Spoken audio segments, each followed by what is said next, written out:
Hey guys, welcome back, and today I'm bringing you Speed Killer video number 3, and today we're going to be talking about our friend, the drive-through foot. So as a righty, that is my right foot. If you are a lefty, that is your left foot. So ideally, if we had perfect mechanics, and it's important to remember that there's probably not a single pitcher in this entire world who has 100% perfect mechanics, but if we had perfect mechanics, as we loaded on the rubber, we would load with our toe and knee forward, a good shin angle, knee going straight over the toe. We would push straight off the rubber with good hip extension, and our toe and knee would stay forward. And then as we drive through, the toe and knee would stay forward, and we would pull it through quickly and efficiently.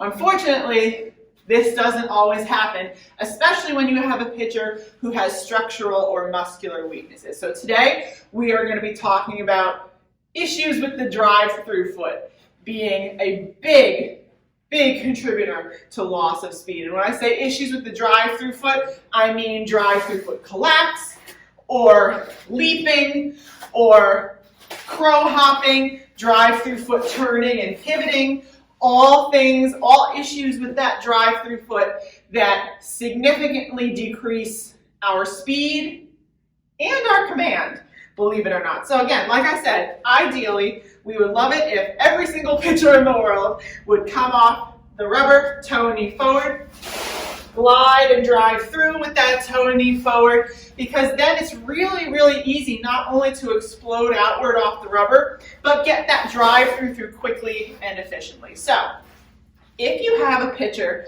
who has a weakness in the glutes, the hamstrings, the quads, the hips, and she's not able to push straight out off the rubber, one of the most common issues that I see with pitchers is what I like to call opening too early or opening too much. And what you'll see then, there's a couple things you can see. When you load, you might see your pitcher's foot and knee turn sideways, okay?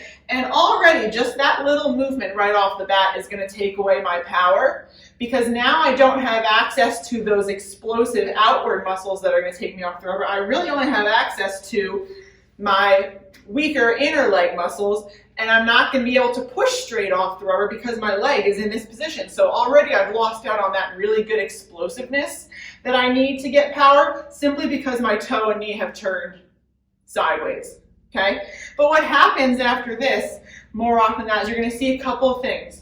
One, because the foot is in this position and your brain is smart, it knows I can't push straight out. That's going to put a tremendous amount of pressure on my hip. I could hurt myself. I don't want to do that. So you're going to see one of a couple of things. A big common one I see is that initiation of the crow hop or the turn and pivot. So what you'll see is girls pushing and pivoting and getting that crow hop, because again, they can't push straight out. Once, or for starters, excuse me, that is an illegal pitch at pretty much every level that's not, professional or Olympic softball. But regardless of if it's illegal or not, and people always say like, well, crow hopping adds to your speed. It actually doesn't. Imagine trying to hit a home run while you're hopping on one foot. Probably not going to get a lot of power. As soon as you crow hop or leap, and that back foot leaves the ground, you've lost your ground force. And ground force is a big contributor to power and speed.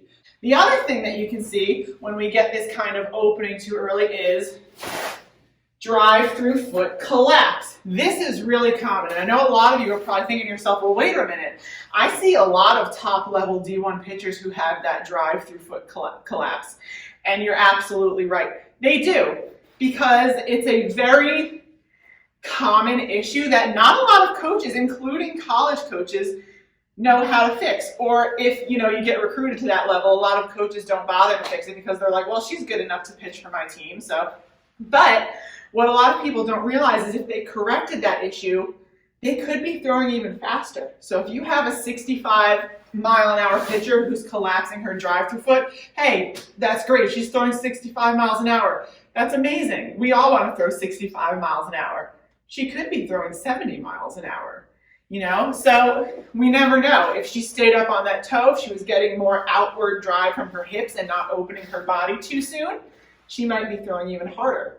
But now let's talk about what happens after we push off the rubber. So regardless of if we have drive-through foot collapse or our drive-through foot is flat and turned sideways, well, now you no longer have a drive-through foot. You have an anchor, okay?